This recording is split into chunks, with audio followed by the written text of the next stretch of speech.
ជាដំណឹងមិនល្អទេសម្រាប់អ៊ុយក្រែនហើយក៏ជាដំណឹងអត់ល្អហ្មងដែរសម្រាប់កម្ពុជាយើងណាខ្ញុំនិយាយនេះវាតាក់ទងគ្នាថ្ងៃនេះគឺអាមេរិកដាក់កំហិតបង្ខំឲ្យអ៊ុយក្រែនកាត់ដីឲ្យរុស្ស៊ីដូរយកសន្តិភាពកាលមុនណាគេថានិយាយលេងណាមើលទៅដូចជាវាមិនកើតទេរុស្ស៊ីមកឈ្លានពានអ៊ុយក្រែនវាយសម្លាប់ប្រជាពលរដ្ឋគេដានអធិបតេយ្យគេរំលោភច្បាប់អន្តរជាតិរំលោភច្បាប់ជាតិវាគួរតែទទួលទោសឲ្យទណ្ឌកម្មឲ្យត្រូវសងអ៊ុយក្រែនអ្នកណាក៏ដឹងដែរក្មេងបៀមដៃណាក៏ដឹងឥឡូវវាទៅជាអ៊ុយក្រែនត្រូវសងរុស្ស៊ីវិញនេះខ្ញុំអត់យល់ឥឡូវហ្នឹងលោកត្រាំចាញ់អាស្អីសេចក្តីផែនការព្រៀង28ចំណុចផ្អើលពេញពិភពលោកហើយ28ចំណុចហ្នឹងគឺក្រុមការងារលោកត្រាំដាក់ទៅថា Zelensky ត្រូវតែកាត់ដីដែលរុស្ស៊ីវាយបានទៅឲ្យរុស្ស៊ីទៅអត់ដដើមទេហើយមិនត្រឹមតែប៉ុណ្្នឹងទៀតអាដីដែលរុស្ស៊ីវាយអត់ទាន់បានខ្លះដែលរុស្ស៊ីចង់បានឲ្យគេទ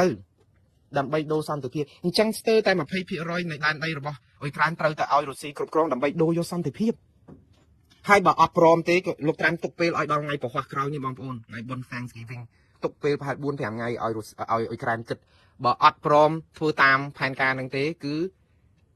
អាមេរិកនឹងដកអាសភាវុធដែលជួយឬការធានាអីទាំងអស់ទុកឲ្យរុស្ស៊ីវាយយកខ្ទេចតែម្ដង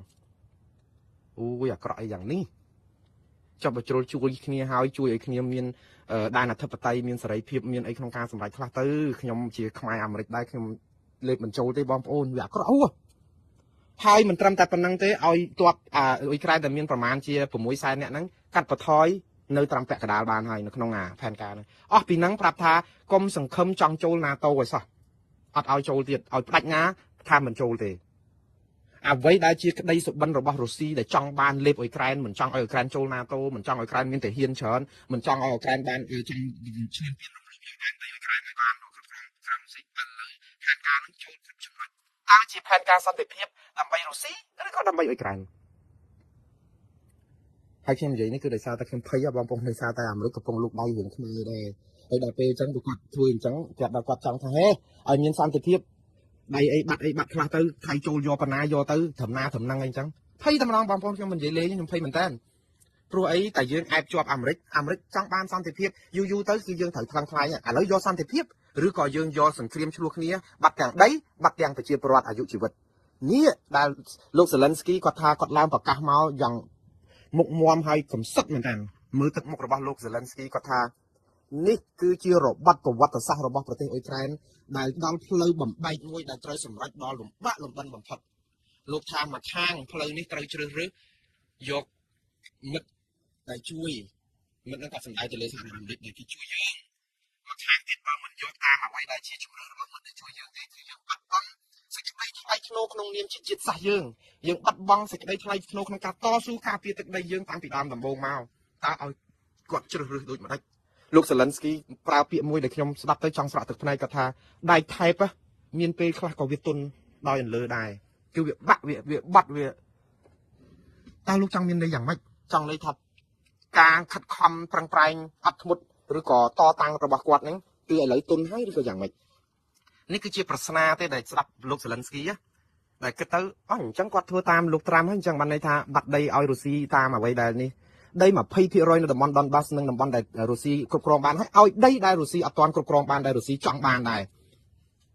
ដីនឹងស្មើនឹងរដ្ឋ Pennsylvania ណាបើសិនជាឲ្យទៅរុស្ស៊ីណាបងប្អូនតើអ៊ុយក្រែនគេអាចធ្វើដូច្នេះដែរទេអញ្ចឹងអ៊ុយក្រែនចាប់ផ្ដើមត្រូវថ្លឹងថ្លែងសហគមន៍អឺរ៉ុបក៏គេមិនពេញចិត្តនៅក្នុងគម្រោងនេះដែរព្រោះគម្រោងនេះវាហាក់បីដូចជាអយុត្តិធម៌សម្រាប់អ៊ុយក្រែន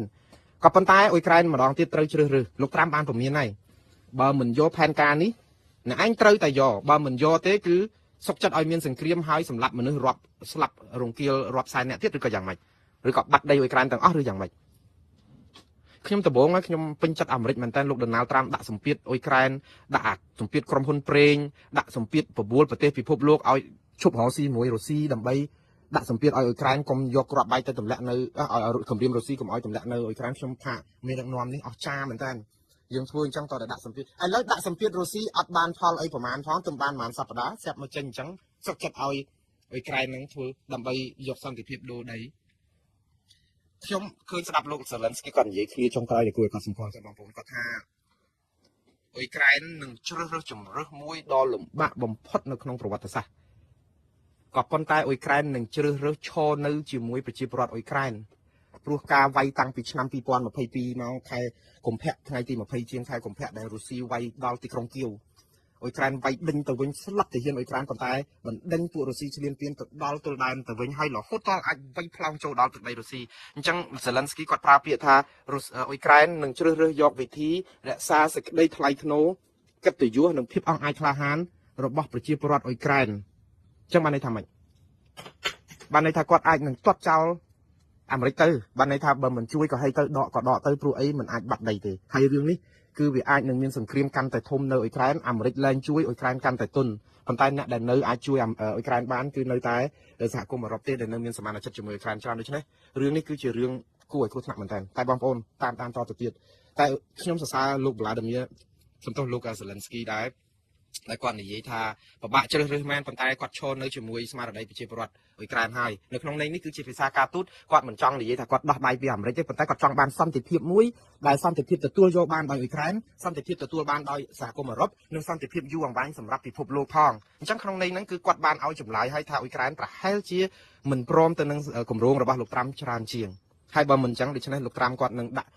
ទណ្ឌកម្មអីយ៉ាងម៉េចទៀតយើងជំនឿចរិតរបស់គាត់តទៅទៀតតាមខ្ញុំពេញចិត្តនៅក្នុងការដែលចង់ឲ្យប្រទេសនេះមានសុខសន្តិភាពប៉ុន្តែខ្ញុំគិតថាបើឲ្យបាត់ដីច្រើនដូច្នេះអ៊ុយក្រែនក៏មិនអាចរស់នៅមានសន្តិភាពផ្លូវចិត្តរវាងប្រជាពលរដ្ឋអ៊ុយក្រែនដែលបាត់ស្លាប់មនុស្សយ៉ាងសន្ធឹកដើម្បីពលិកម្មការពារទឹកដីរបស់គេនោះដែរអ្នកណាក៏មិនអាចកាន់ប្រទេសអ៊ុយក្រែននេះបានដែរប្រជាពលរដ្ឋច្បាស់ជាររឿងពួកគាត់ដល់ទីបញ្ចប់ដូច្នេះអត់មានសេចក្តីសុខផ្ទៃក្នុងនៅអ៊ុយក្រែនដដែលទេលើកលែងតែរុស្ស៊ីព្រមប្រគល់ដីដែលឈ្លានពានអ៊ុយក្រែនហើយគោរពអ៊ុយក្រែនថាជារដ្ឋឯករាជ្យឈប់ឈ្លានពានតទៅទៀតអាហ្នឹងអាចមានសុខហើយត្រូវសងសំណងទៅអ៊ុយក្រែនដែលខូចខាតទៀតពីរុស្ស៊ីហ្នឹងទាំងអស់អាហ្នឹងបានសុខព្រោះយើងអត់រកយុត្តិធម៌តាមមានសន្តិភាពមកពីណាបងប្អូនគ្មានទេសន្តិភាពបើគ្មានយុត្តិធម៌ចាំសម្ដីខ្ញុំមិនមែនពាក្យខ្ញុំទេ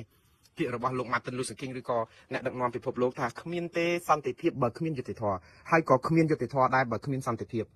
អញ្ចឹងយើងអរគុណសន្តិភាពអរគុណទៅតែបើគ្មានយុត្តិធម៌ទេអត់មានទេសន្តិភាព